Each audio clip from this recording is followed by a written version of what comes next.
Factored form of a quadratic is y equals a times quantity x minus p times x, or quantity x minus q, where p and q are the x-intercepts.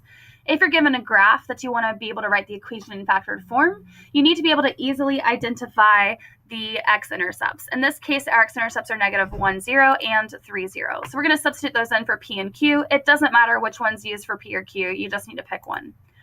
So I substituted that in and simplified. The next step is to pick a point on your parabola that's not your x-intercept, sub that in for x and y, and solve for a. I like to try to use my y-intercept or my vertex if possible. In this case, I'm going to use a vertex at 1, negative 2, and substitute that in for x and y. And then we just simplify. We get 1 plus 1 times 1 minus 3. That's going to give us negative 2 equals a times 2 times negative 2, which gives us negative 2 equals negative 4 times a. Now you just divide both sides by negative 4, and you find your a value is 0.5.